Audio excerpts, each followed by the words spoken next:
नमस्कार। ज्ञान वैविध्य शिक्षा चैनल में आप सभी का स्वागत है। आज हम शिक्षा शास्त्री द्वितीय वर्ष शिक्षा शास्त्री सेकेंड ईयर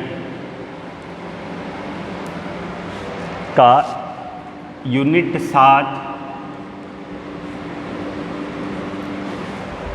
इतिहास में कक्ष सिद्धांत का अध्ययन करेंगे। इतिहास में कक्ष सिद्धांत पार्ट का अध्ययन करेंगे। इस पार्ट फर्स्ट के अंदर आज हम इसका पार्ट सेकंड पढ़ेंगे। इसके फर्स्ट पार्ट में हमने कक्ष जो सिद्धांत था उसके उद्देश्यों का अध्ययन किया था कि कक्ष के अंदर इतिहास शिक्षण को जब अध्यापक पढ़ाता है, अध्ययन करवाता है, तो अध्यापक को किन किन बातों का ध्यान रखना चाहिए, ये भी उद्देश्यों के अंदर आ गया था। आज की क्लास में हम विभिन्न शैक्षिक स्तरों पर इतिहास का प्रतिपादन बिंदु का अध्ययन करेंगे। आज हम इस इतिहास में कक्ष सिद्धांत के पाठ के अंतर्गत विभिन्न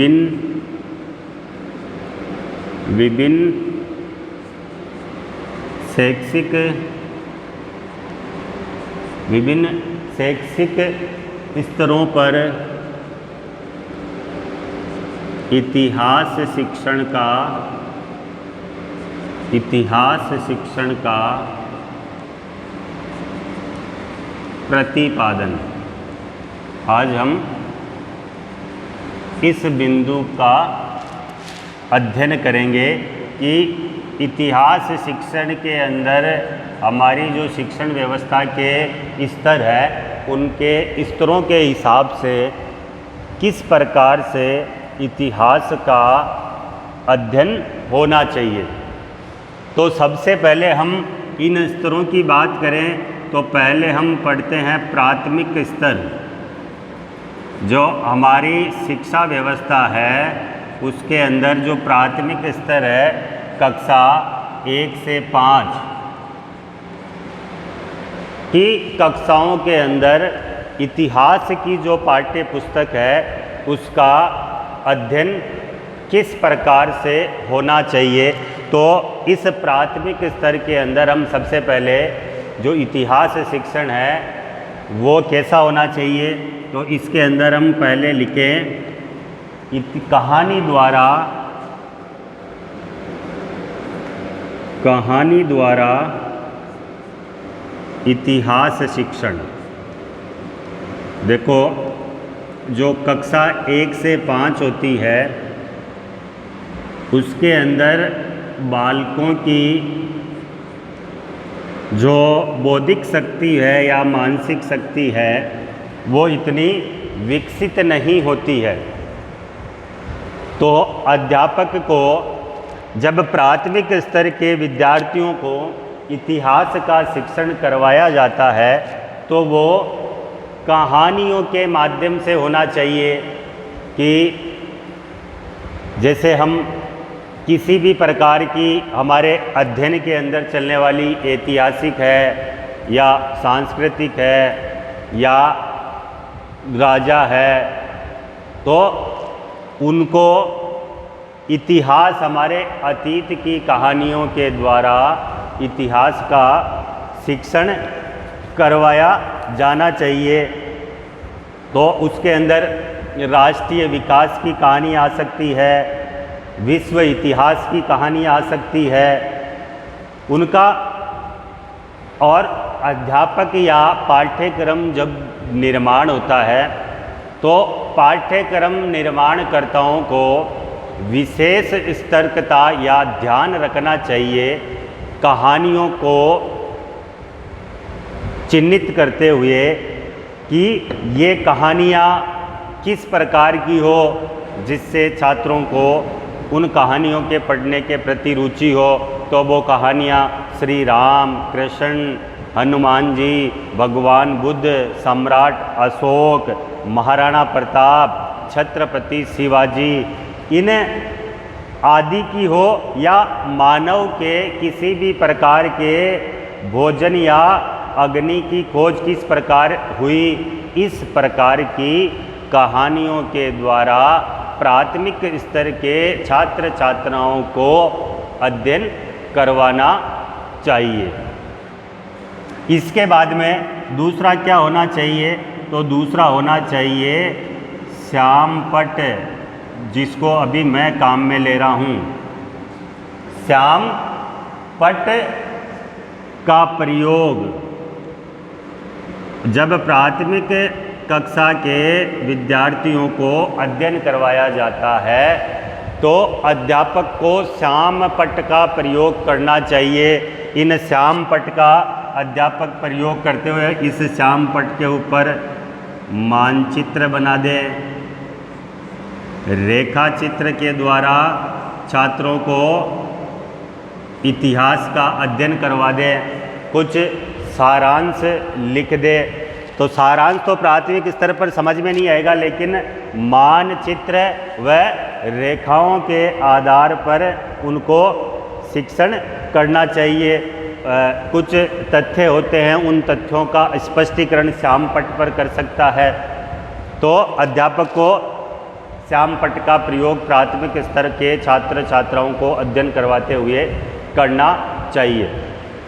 इसमें एक बात का अध्यापक को विशेष ध्यान रखना चाहिए कि अध्यापक जब श्यामपट्ट का प्रयोग कर रहा हो तब उसको किन किन बातों का ध्यान रखना चाहिए। तो सबसे पहले श्यामपट्ट के ऊपर स्पष्ट अक्षरों के अंदर अध्यापक को नोट करना चाहिए, और श्यामपट्ट के ऊपर जो अध्यापक के द्वारा जो रेखा चित्र एवं मानचित्र बनाए जाते हैं वो पूरी कक्षा को चारों तरफ से दिखने चाहिए।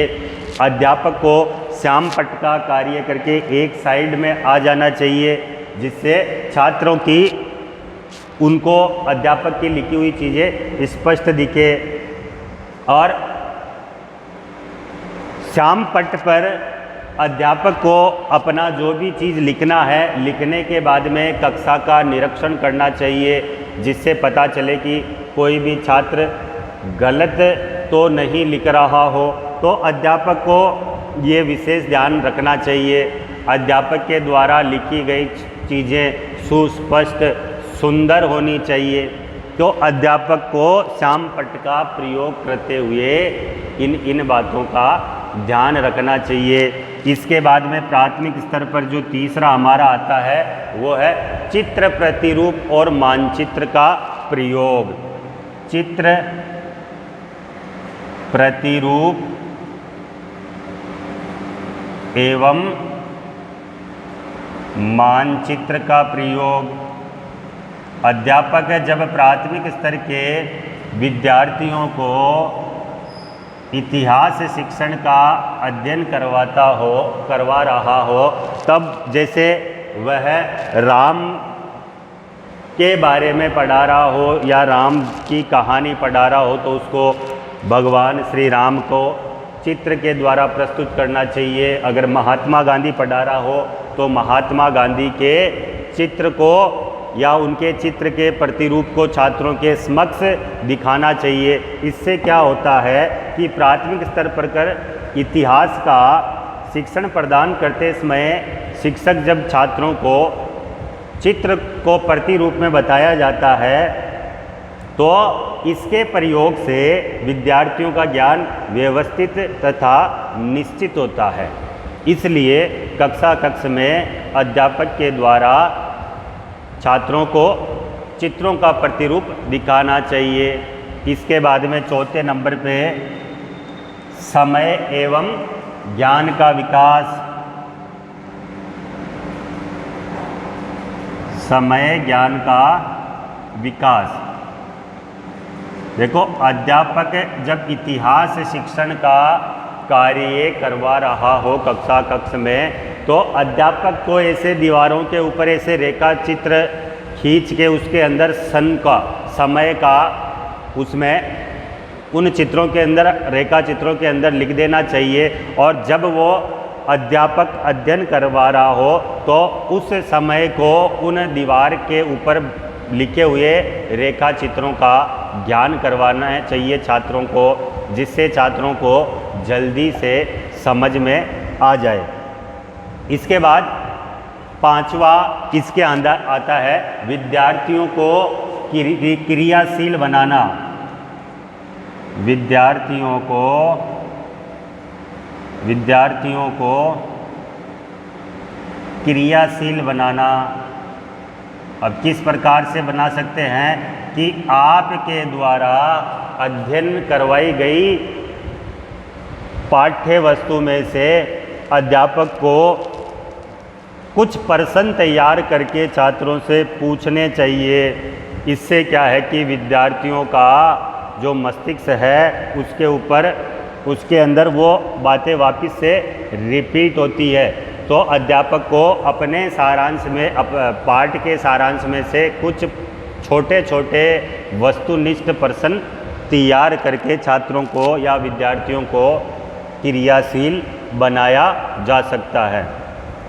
इसके बाद में विद्वानों का इस प्राथमिक स्तर के लिए मत है कि पाठ्य पुस्तकों का प्राथमिक स्तर के ऊपर प्रयोग होना चाहिए या नहीं। तो इस मत के ऊपर बहुत सारे विद्वानों ने अपने अपने अलग अलग मत दिए। बहुत सारे कहते हैं कि प्राथमिक स्तर के छात्र छात्राओं को पाठ्य पुस्तक के द्वारा नहीं पढ़ाना चाहिए, और बहुत सारों ने कहा कि वर्ग 3 के बाद में पाठ्य पुस्तकों का अध्ययन करवाना चाहिए। और वो पाठ्य पुस्तक किस प्रकार की होनी चाहिए? चित्रात्मक होनी चाहिए। उन पाठ्य पुस्तकों के अंदर चित्र होने चाहिए और चित्रों के माध्यम से ही छात्रों को पढ़ाना चाहिए।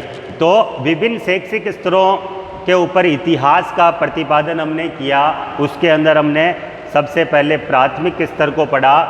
दूसरा हमारा आता है माध्यमिक स्तर। दूसरा हमारा आता है माध्यमिक स्तर। इस स्तर के ऊपर विद्यार्थियों को किस प्रकार से इतिहास शिक्षण का अध्ययन करवाना चाहिए? तो इसके अंदर भी नंबर 1 आता है पाठ्य पुस्तक। तो इस माध्यमिक स्तर की जो पाठ्य पुस्तक है वो भी चित्रात्मक होनी चाहिए। भाई उसके अंदर भी चित्र होने चाहिए। बस फर्क इतना है कि जो माध्यमिक स्तर की जो पाठ्य पुस्तक है उसका उपयोग साधन के रूप में करना चाहिए, साध्य के रूप में नहीं। भाई माध्यमिक स्तर की जो पुस्तक है इसका प्रयोग अध्यापक को साधन के रूप में करना चाहिए, कि एक साधन है कि जो हम पाठ्य पुस्तक को पढ़ा सकते हैं, साध्य के रूप में नहीं करना चाहिए। पाठ्य पुस्तक में उचित एवं पर्याप्त मात्रा में चित्र और रेखा चित्र होने चाहिए। मानव विकास के सभी अंगों पर पाठ्य पुस्तक में प्रकाश डाला जाना चाहिए। इसके बाद में श्यामपट्ट का प्रयोग। तो श्यामपट्ट के ऊपर रेखा चित्र, मानचित्र और सारांश लिखने के लिए श्यामपट्ट का प्रयोग भी करना चाहिए। इतिहास शिक्षण को पढ़ाते समय मानचित्र व चित्र का प्रयोग भी होना चाहिए। जो इसमें है ना वही मानचित्र। देखो जो माध्यमिक स्तर है उसके अंदर मानचित्र व रेखा चित्र शिक्षण के बहुत ही महत्वपूर्ण साधन है। मानचित्र व रेखा चित्र का प्रयोग, इनके माध्यम से छात्रों का विकास जल्दी होता है, अध्ययन सुगमता से समझ में आता है। इसके बाद में इसके अंदर आता है व हस्तकला। इतिहास शिक्षण के अंदर माध्यमिक स्तर के छात्र छात्राओं को विभिन्न प्रकार के नाटक या अभिनय करवाना चाहिए। इसके बाद में माध्यमिक स्तर के ऊपर लिखित कार्य भी करवाना चाहिए, लिखित कार्य कि उनसे लिखवाना चाहिए। इसके बाद में गृह कार्य भी दिया जाता है माध्यमिक स्तर के छात्र छात्राओं को। इसके बाद में इनका भ्रमण भी होना चाहिए, ऐतिहासिक जगहों का भ्रमण करवाना चाहिए। इनसे रचनात्मक कार्य भी करवाने चाहिए। तो ये है माध्यमिक स्तर का, रचनात्मक कार्य भी करवाने चाहिए। माध्यमिक स्तर पर पाठ्य पुस्तक हो गई, श्यामपट्ट का प्रयोग हो गया, मानचित्र व रेखा चित्र का प्रयोग हो गया, अभिनय व हस्तकला हो गई, हस्तकला। इसके बाद लिखित कार्य, गृह कार्य, रचनात्मक कार्य भी करवाना चाहिए। इसके बाद में एक आता है उच्च माध्यमिक स्तर, हमारा आता है उच्च माध्यमिक स्तर। 11 व 12 कक्षा के विद्यार्थियों के लिए तो उच्च माध्यमिक स्तर के ऊपर पाठ्य पुस्तकों के साथ में अतिरिक्त सामग्री होनी चाहिए। इसमें पाठ्य पुस्तक तो हो ही गई, पाठ्य पुस्तक के अलावा ये क्या है, अतिरिक्त सामग्री।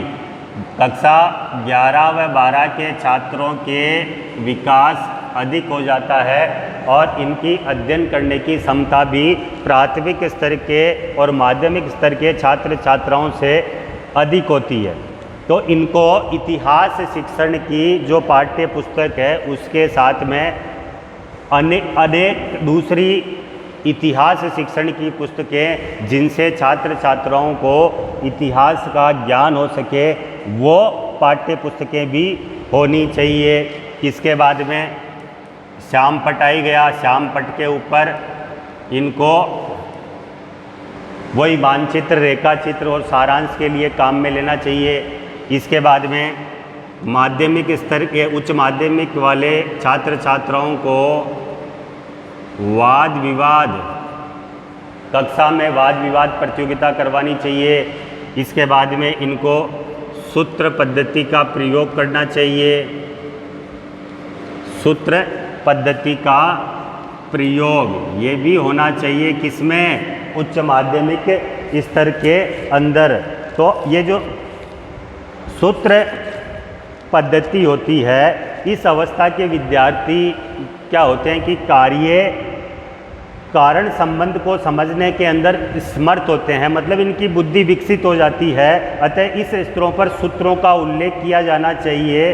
विद्यार्थियों को मौलिक सूत्रों का ज्ञान होना चाहिए। इसके बाद में लिखित कार्य, इनसे लिखित कार्य भी करवाना चाहिए। उच्च माध्यमिक स्तर पर गृह कार्य देना चाहिए। इसके अलावा इनसे ऐतिहासिक कार्य भी करवाना चाहिए। जैसे इनको अलग अलग गुटों में बांट दिया, फिर पुराने सिक्के, कांच, जो भी हमारे पुरानी चीज़ें थी उनको इकट्ठा करवाना चाहिए।